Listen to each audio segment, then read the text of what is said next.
Gold trusted gold buyers మీరు తాకట్టు పెట్టిన బంగారాన్ని విడిపించి ఈ రోజు ఉన్న మార్కెట్ ధరకు కొనబడను.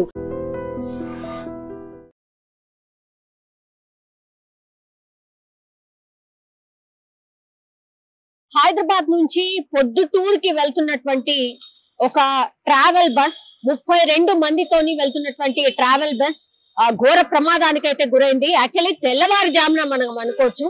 నేషనల్ హైవేస్ అండ్ దట్టు ఈ లాంగ్ జర్నీస్ చేసే వాళ్ళకి ఒక ఎక్స్పీరియన్స్ అయితే డెఫినెట్లీ ఉంటుంది. ఎందుకంటే గాఢ నిద్రలో జారుకున్న తర్వాత బస్ స్పీడ్ మినిమం అంటే మినిమం 100 నుండి 120 మధ్యలో ఈ ట్రావెల్ బస్సుల స్పీడ్ ఉంటుంది. అందరూ నిద్రలో జారుకున్నటువంటి టైంలో అతి వేగంగా ఈ బస్సులు దూసుకు వెళ్తాయి. ఎక్కడికి వెళ్ళి మార్నింగ్ వాళ్ళు ఏదైతే అనుకున్నటువంటి టైం ఉంటుందో ఆ టైం వరకలా దించాలి అని అంటే ఖచ్చితంగా ఈ వేగాన్ని కొనసాగించాల్సిందే. ఈ వేగమే ఇప్పుడు ప్రాణాలు తీస్తుంది. Speed thrills but it kills అంటారు కదా.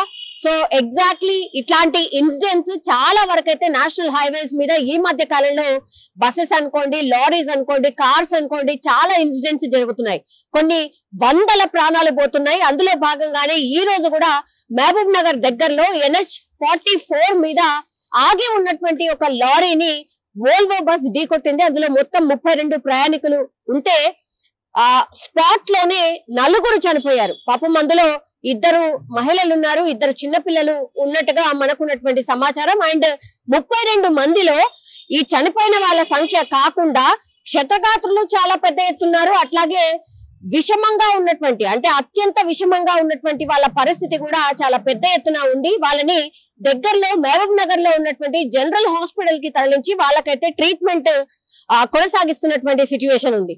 సో ఇట్లాంటి బస్ ప్రమాదాలు ఎప్పుడైతే జరుగుతాయో మళ్ళా సేమ్ రొటీన్ ఏంటి, ఈ బస్ కి అన్ని అనుమతులు ఉన్నాయా, ఆర్టీఏ అధికారులు వస్తారు, పోలీసులు వస్తారు, బస్ ను చెక్ చేస్తారు, ఏమై ఉంటుంది ఏంటి అనేది ఇన్వెస్టిగేట్ చేస్తారు.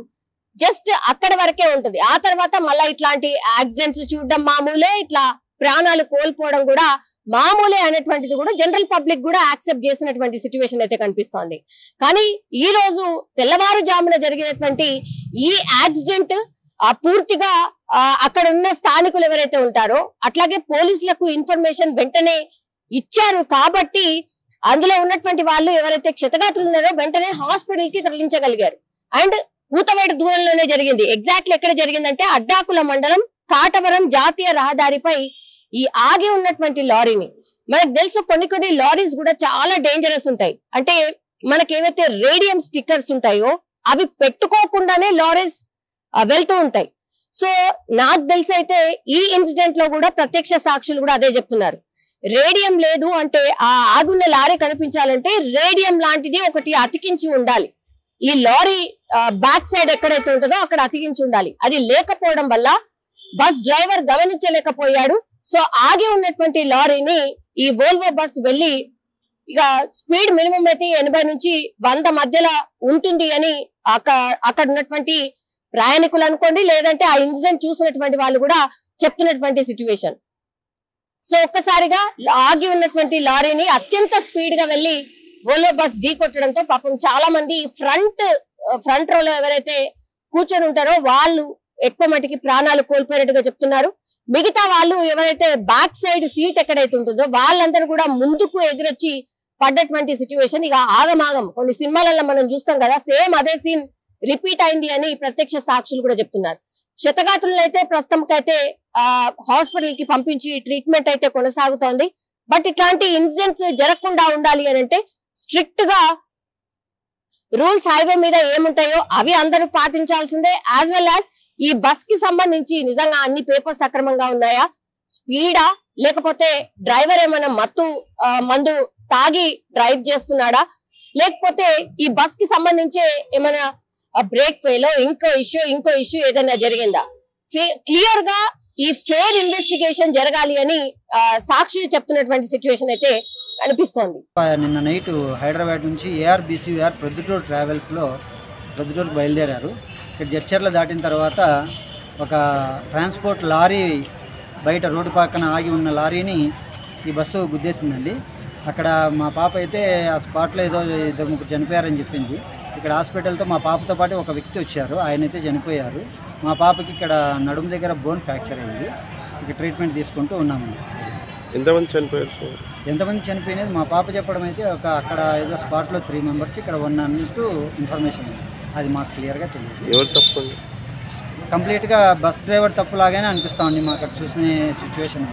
మేము బస్ దగ్గరికి వెళ్ళాము, చూసామండి, కంప్లీట్గా బస్ డ్రైవర్ మిస్టేక్.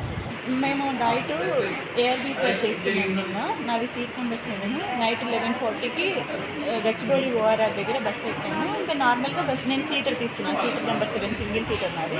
నార్మల్గా వెళ్తున్నాము. 2 నైట్ 2 o'clockకి నేను సడన్గా ఆల్ ఆఫ్ సడన్ ముందర సీట్కి వెళ్ళి పడిపోయి మళ్ళీ బ్యాక్ వచ్చేసాను.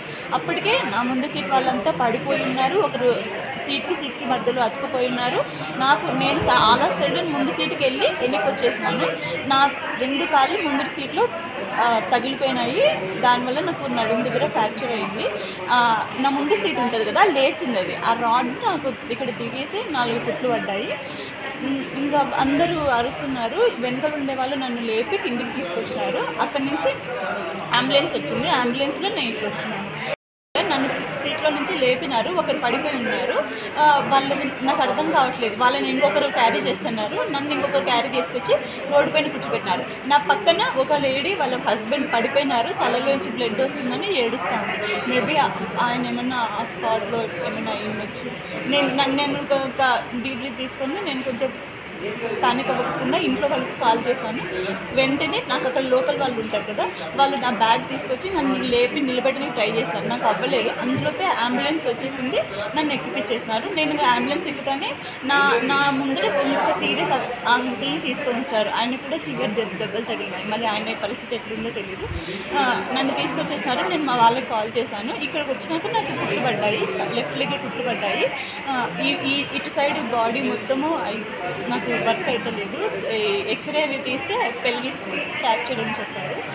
2 months రెస్ట్ అని చెప్పారు. ఇప్పుడు ఇంకా నేను అండర్ ట్రీట్మెంట్ తీసుకున్నాను. And for more videos, please subscribe to iDream. Please subscribe to iDream. Please subscribe iDream. And please subscribe to iDream.